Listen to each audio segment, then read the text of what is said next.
my job as a DJ is not only to entertain, but to also educate you with things you've never heard. If I can make you dance just as hard to something you've never heard or be as excited with something you've never heard, then that's when I think I've actually done my job. Tror du på ett liv efter detta?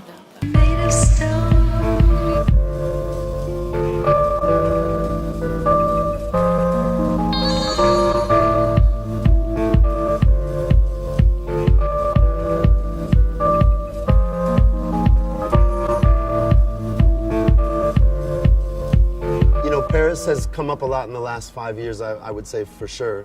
And it's almost parallel to the time that like my career took off internationally. So I started playing at Concrete right at the beginning, when even the DJ booth and the boat and everything was different. It was on the other side of the boat. The shape was different, the vibe was different.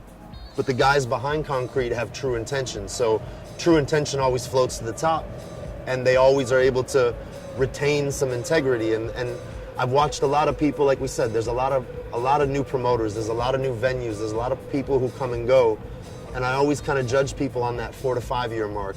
Like, do they stay longer than just that little tight, that little button of success? Because you have to have true intention to stay for the long term. And I mean, Paris and the success right now has given, same thing, it's opened up doors to a lot of people, but of 100 new artists, I would say probably 20 to 30% of them are going to stay the long run. The other 60 or 70, maybe they're missing something. They're missing that little bit of soul or that little bit of touch that I think is going to carry them even further. I mean, it's great to have opportunity, but not everyone's going to make it, and that's actually okay.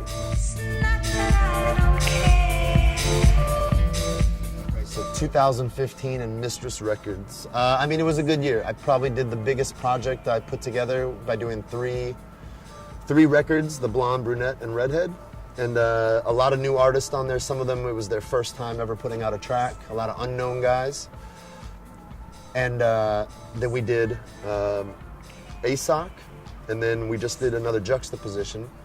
But I mean, I would say that now that we've gotten up to release number 7, it's kind of cemented that this is what I'm doing with Mistress. Like, it kind of shows off all the different angles of Mistress. And it was a good year. I mean, we sold a lot of records.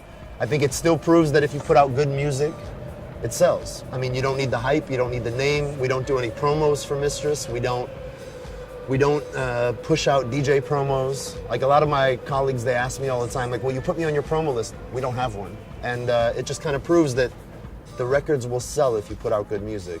And a lot of these artists are kind of shocked when I turn around and give them their 50-50 split from doing a record with me, and they're like, we made money? I'm like, yeah, of course we did. Your record is good, it sold well. So it was a good year for Mistress, absolutely. I think we built and cemented kind of what we do and who we are.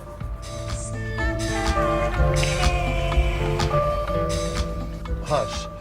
I mean, Hush has a lot of facets. So Hush is my record label that I only release my own music. I've only done 3 releases on it, but at some point I made a decision to not give music to other people anymore. So I mean, other than a few things that I did with Ben Klock and with Derek May before, I've not released any other full releases anywhere except for on my own label, and that's the way it's going to be moving forward.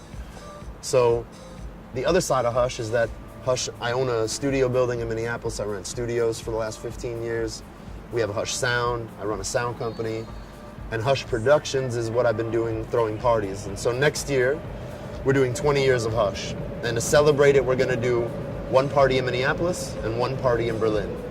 And the party in Berlin is going to actually be outside Berghain. Even though Berghain is the only place that I'm playing for the last 6 years, this is an opportunity for me to show people in Berlin and in Europe what we do in Minneapolis and the way I was brought up. So everything from designing the sound system to the presentation will be the way a Hush party is. I think the first thing anyone makes is never going to be their best. So I just think it's time. I mean, the stuff I made at the beginning was nothing compared to what I do now. And it's all just about influence. It's as much as it is practice and doing something over and over. I mean, I'm even going to quote Jeff Mills on this. Jeff Mills, who I admire a lot. I was with him on his 50th birthday and we got a chance to play together. And he said to me that he believes it takes 10 years to master anything. So anything you want to do, spend 10 years at it. And by the time you hit that 10-year mark, if you do it honestly and regularly, you'll become a master at it potentially. And so for me, I feel like even as a producer, I'm still growing because I've only really been putting out records for 6-7 years, even though I've been DJing for over 20. And so my advice to any new producer is just take the time.